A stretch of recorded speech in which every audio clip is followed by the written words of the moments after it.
Welcome to the channel, and in this video I have a nice cozy vlog. We are going to be going thrifting. I'm going to share my bargain. I'm also going to be doing a little DIY in the kitchen. Have the kettle, settle in and enjoy. Let's go thrifting. One of you guys had mentioned this market in a previous thrifting video when I was asking for you guys to share some recommendations. So this is a Jamestown market and it opens on a Saturday and a Sunday. I just want to say that I think on Google Maps it said that it opened at 9. I actually got there at about 10:15 and I do think it opens at 10. So just in case if you see that on the Google Maps or whatever, do go at 10. This indoor market seems to have two sections. The first section when you walk in has a lot of clothing, bric-a-brac, there's some toys, a bit of everything. Also, I found stuff here to be so cheap, so this is where you're going to get really cheap secondhand stuff. Now you will have to do a bit of rummaging around. When you come out of the clothing kind of section, then you will find secondhand pieces of furniture. Now, spoiler alert, I did actually get a chair for €5. And I may have got some vintage gardening books as well. The Jamestown indoor market is not actually that far from Mac's salvage yard. So if you were going to hit up a few places in one trip, you could, depending on what direction you're coming from, you could do Mac's salvage yard either on the way to the Jamestown market or vice versa. It's definitely somewhere where you're going to have to rummage if you have something specific in mind. I don't know if you'll find it, but I just went with an open mind. I did kind of have in my mental wish list, I need a kitchen chair because you'll see later, I have a broken kitchen chair and it's really hard to just buy one chair because when I looked on adverts there was sets of 4, but I was able to get one. So lots of quirky stuff here. Just so much random stuff, but good stuff. I also noticed there was a load of old magazines as well, railway ones. So if there's any railway enthusiasts out there, I know it's a bit niche, but they had absolutely loads of old magazines. There was a couple of old art magazines as well. I also have another video where I visited the NCBI furniture warehouse in Ballyfermot, and the Jamestown indoor market is in, I think it's Inchicore. It's not too far from Kilmainham jail, so you could totally do a loop and visit that one as well. I will link to those other thrifting vlogs if you want to have a look at them and see if it's worth your while. But definitely the Jamestown indoor market is the best value one that I have come across so far, because the pieces of furniture, you could even haggle with the people as well, but for €5 I'm not gonna haggle with a €5 chair. Also, my books that I got were €2 each, so again, I wasn't haggling on that price because that was an absolute bargain. So if you're into furniture upcycling, I definitely think you could find something here. There's also lots of pieces of china, so if you know if something is worth value, like sometimes when I see a stamp underneath the teacup, like I'll recognize some of the English ones, but you may stumble across something of value in here amongst all of the other stuff, but you just have to be willing to have a rummage.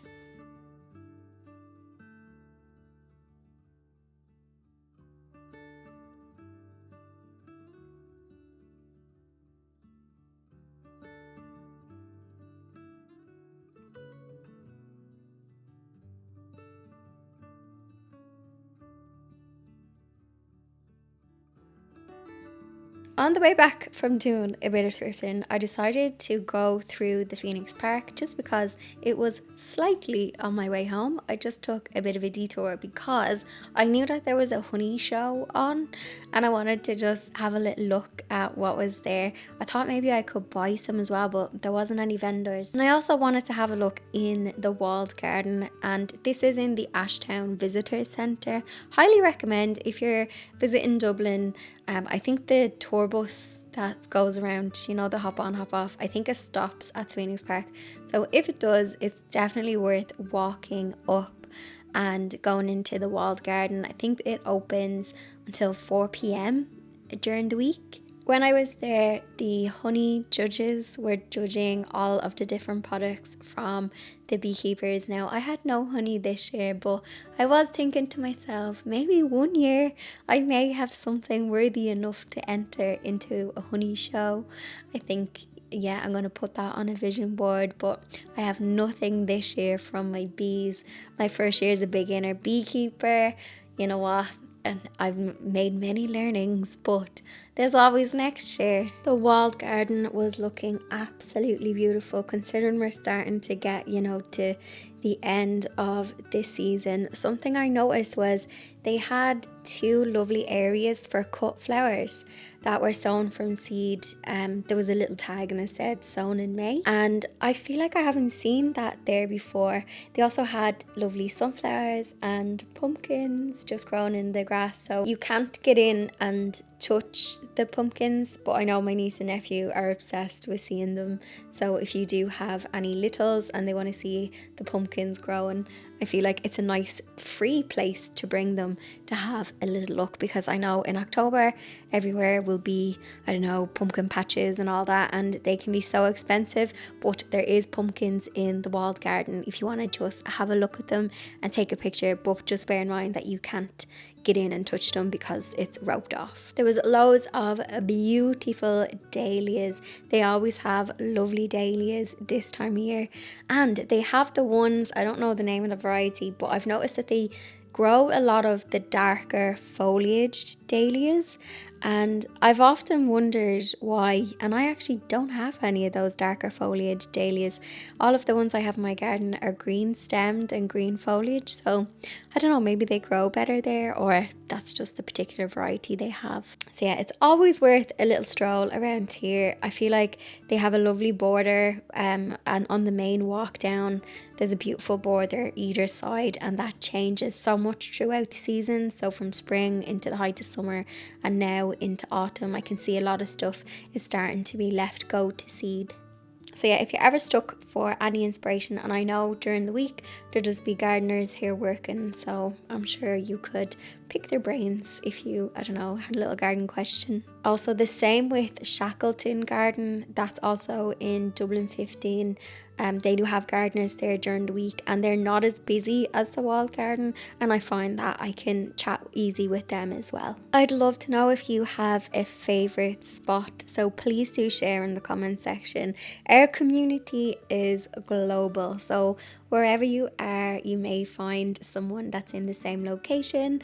So if you want to pop a comment in the comment section, just say your name, where you're from, and where your favorite place is to visit. So whether it's to somewhere to thrift, or if it's somewhere like a little garden that you like to visit, you never know, there may be someone who is also from the same area as you or country, and they may get some inspiration.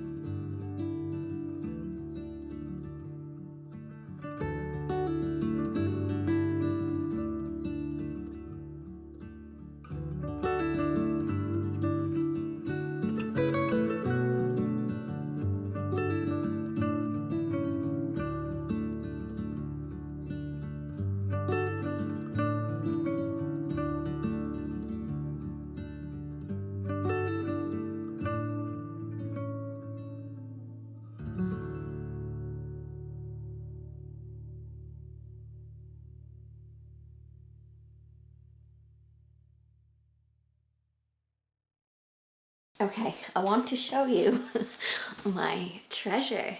Also, if there is twigs in my hair, which there is, the cats are currently learning, because they have to learn, how to get out of the tree that they keep getting stuck in.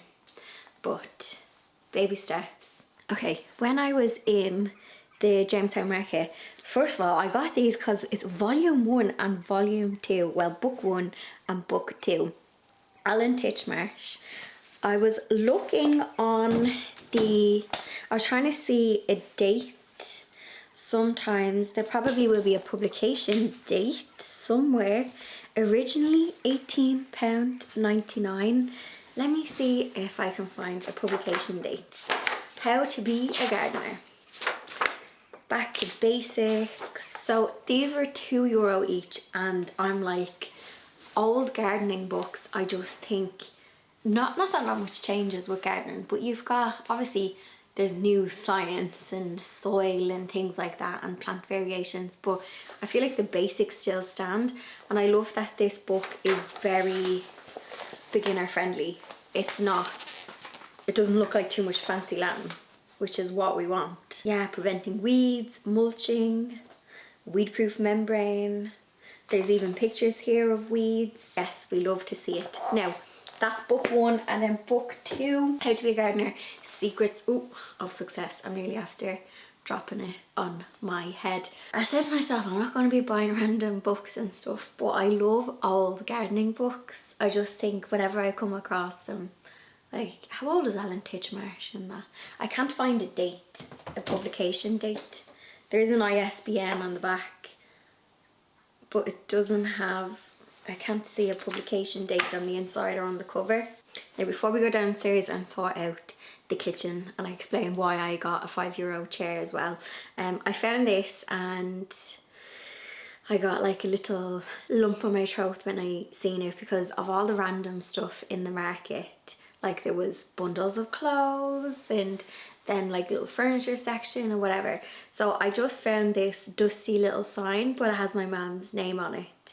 And the lady was like, oh, €1. And I only had a €20 note. And she was like, it's fine, you can give me the euro next time you're here.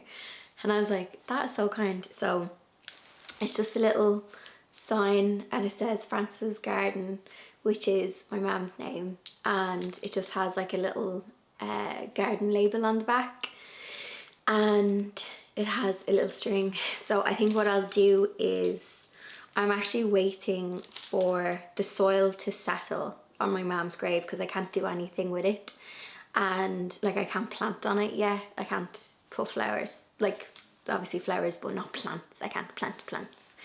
And we're coming into winter, so I think what I'll just do is put bedding plants on it with spring bulbs. So actually, I know you shouldn't, I know it's a bit morbid maybe, but when I was obviously at my mum's funeral, I was looking at the soil on the grave, and I remember saying to my friend Adele, I was like, no, that's heavy clay soil. So I don't know many people who would be at a funeral thinking of the soil conditions, but I don't know, gave me a little bit of joy. I was like, I'll have to mulch that. So yeah, I need to condition the soil, but you have to wait for it to settle. So I don't know, maybe there's someone else in the same predicament as me who wants to plant a grave. Yeah, you have to wait for the soil to settle for a couple of weeks, and then I'll condition the soil with, I'll probably do a layer of farmyard manure and fork it in, and then a layer of mulch to stop the weeds. And then I think I'll just do for winter some bedding plants and spring bulbs, and then I can put, well, I could put some perennials on it, but to be honest, I don't know what I want to put on it yet. But like, graves are a good size for planting. You can definitely get a mini garden on it. But it's like a size of a mini, not allotment, but you know how you get like 8x8? It's not 8x8, I think it's like, well, how big are graves? Like 8 foot by 3 foot? I don't know. But anyway, when I saw this little sign, it was a little reminder to mulch the grave and make the little garden. So this is, it's not hand painted on, it's like printed on, but I'll give it a coat of an outdoor sealer. Obviously it will fade and stuff, but I just thought it was quite sweet. And it was like, I don't know if you believe in science, but yeah, when I seen it, I got a little lump in my throat, but that was a lovely little thing to find. Now, the kitchen chair. When Bjorg and Bon were kittens and they were running around, they actually have this chair wrapped as well. Thankfully, they've stopped jumping off the chairs, but they broke one of the kitchen chairs, and I love the kitchen chairs. So when I was looking on the secondhand sites, I was only finding obviously sets of 4. There was a couple of random 1s and 2s, and they were quite expensive for the vintage wood furniture. Obviously they're cat. Did you hear that noise? That's the cats after knocking something over in the garden. Anyway, one of the chairs got broken, which I'll show you. So I picked up one for €5 and I'm going to maybe sand it, stain it, I don't know. But I need to actually fix my kitchen table as well, because it's after getting wrecked. So I'll show you what I mean. Okay, so kitchen chair.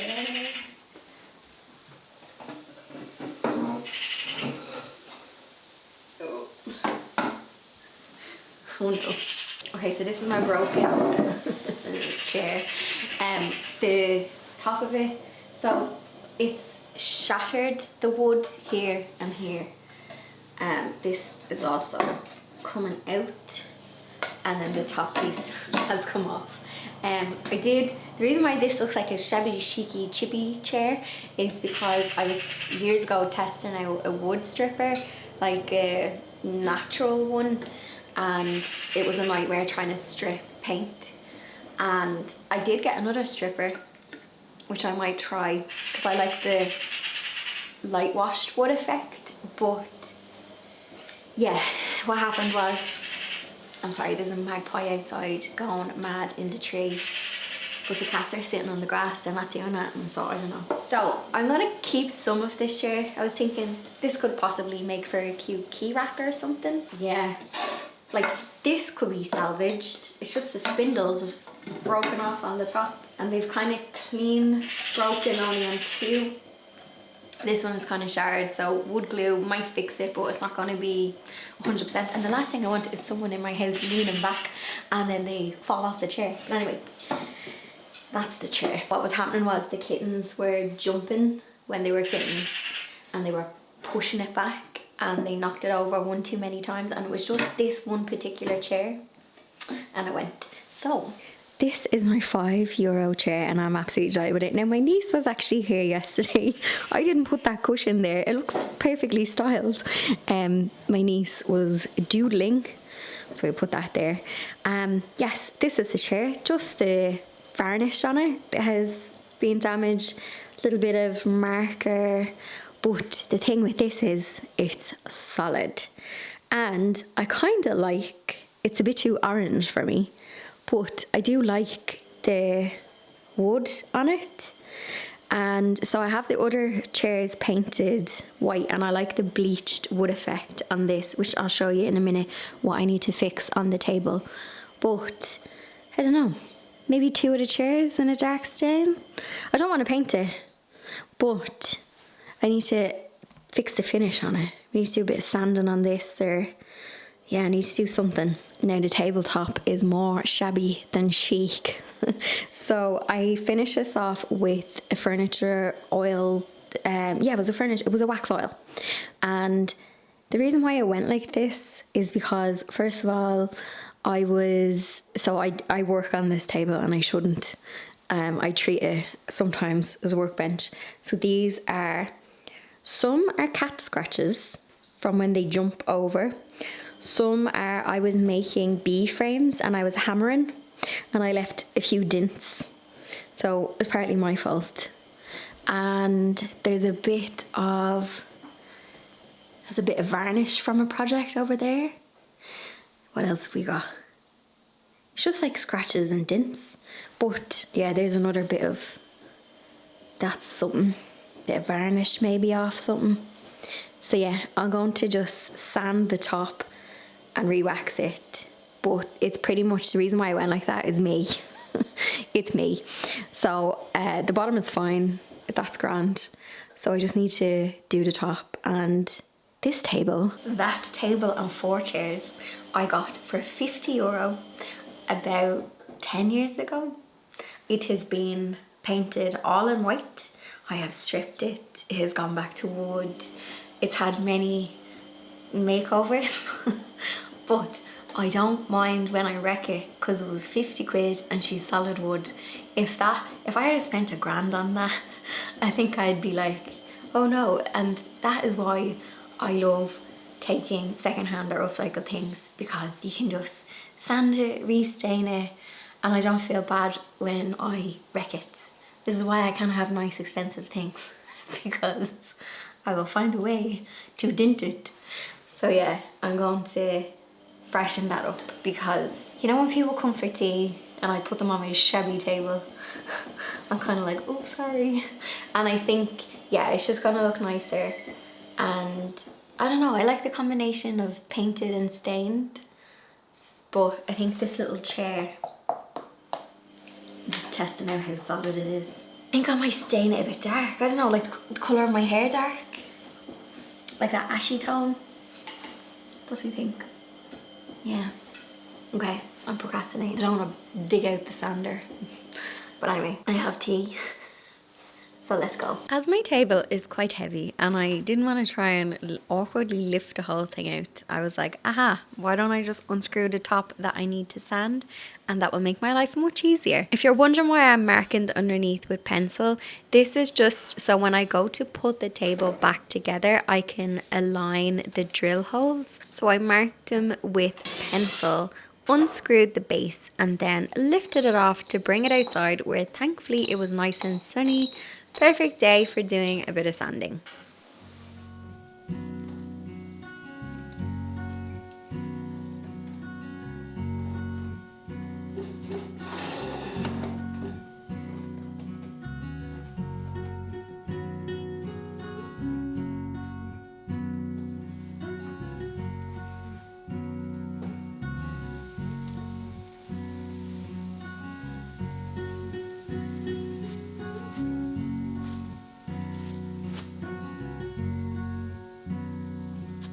I'm going to be using my orbital sander with, I think I used an 80 grit sandpaper to take off the layer of old hard wax oil. So I use the product by Authentico and it's called Grandiose, and it's a hard wax oil, so it goes on like a liquid and then it will cure and dry hard. And I'm using one that has a slightly white tint to it.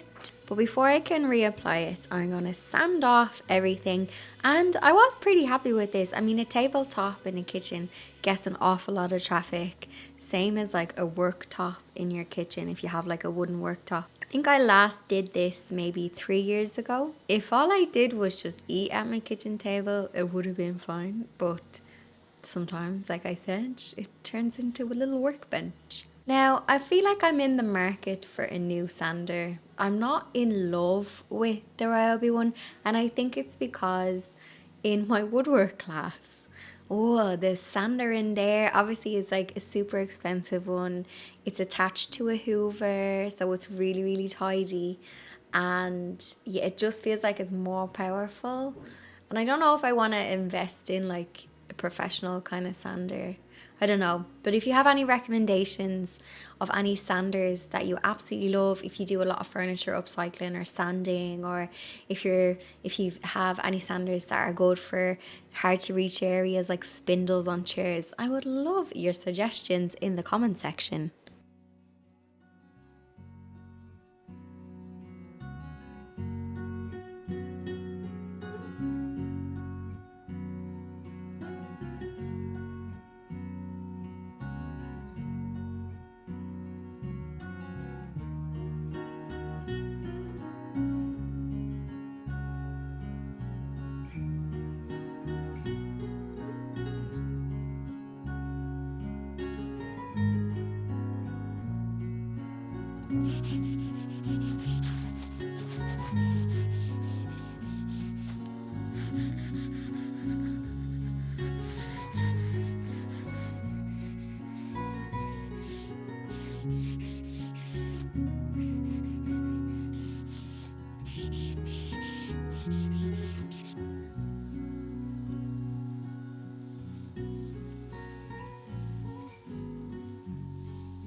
So this is the hard wax oil that I'm putting on, and it has a white tint to it. Now the instructions do say that apply your first layer and then you can use a rag to wipe off the excess.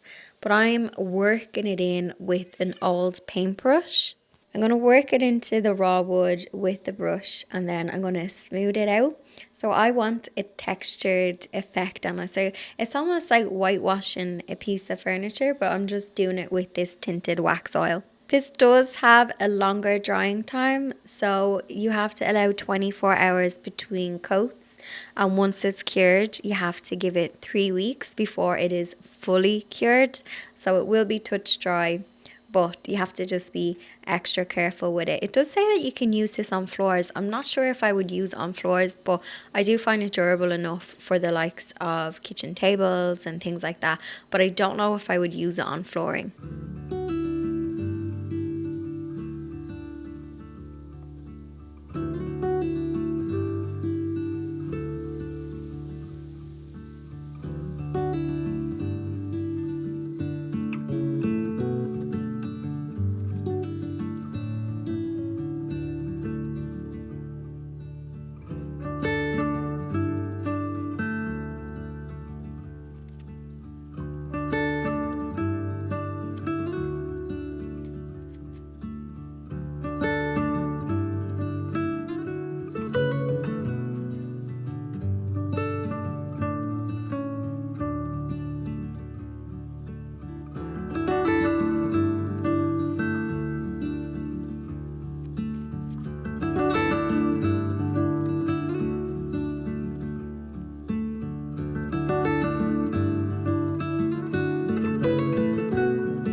This morning when I got up, I wanted to take some cute pictures of the table. But what happened, Bon? What happened? It's absolutely lashing outside and the lighting is just very, I don't know if you can see, hazy rain falling down. So Bon's trying to get out. Also, I just have to give you a real life behind the scenes. We've got the clothes horse because you can't get any drying done today. I have a bag of cat litter and the bed sheets ready to go because what happened? So last night it was very windy and Bon, I'm blaming him because he's been a bit naughty lately. He decided, so the door in my bedroom, the wind just blew it closed and shut, so I suppose I can't be too angry at him. But what did he do? He peed on me. He peed on me in the bed while I was sleeping. So I'm up since 6 o'clock this morning because I had to put everything into the wash. So I'm just waiting to take the duvet out so I can wash the sheets. So there is my real life. But I have to give the table, obviously I had to bring it in from the rain, but I do have to give the tabletop a second coat. And I was a bit lighter handed this time. So you can see there's still a hint of warmth to the tabletop compared to last time. The last time it was very white, but just like the base, I've kept it a little warmer. Now I will give this another coat. You have to allow 24 hours between applications. So I'll give this another coat, but as you can see, Bon will jump on the table. So I'll have to have another day where I can bring it outside so that it's touch dry in a few hours before I bring it back in. But yeah, I'm glad that all of the scratches are gone. I don't mind a couple of scratches because obviously a nice farmhouse table, it's going to have, you know, scratches. But I think I just had far too many. There is also 3 chairs here, which actually fits a bit better. But my little €5 chair is all alone in the greenhouse. So I haven't been able to do anything like that. Hate to leave you on a cliffhanger or a plot twist, but the chairs in the greenhouse, I really want to sand it down, but I just have like an orbital sander. So I need to get either something smaller or come up with some sort of, I did see a hack where you sand spindles with duct tape. You stick the sandpaper to the duct tape. So that is out there. My foot, hang on. There is an assault taking place with my foot. Can I have a backbone? No. So that's what I got to. I do want to make new cushion pads for here, and I want to just refresh this corner, and I'll chat a bit more about the plans for in here. They are put on hold, but I am still planning to do something. But for now, that's just what I did, just to freshen this up, because it was driving me crazy. And let me know if you also have a secondhand thrifted table, and if you often have to refinish the top because you are heavy-handed like me. I'll see you in the next video.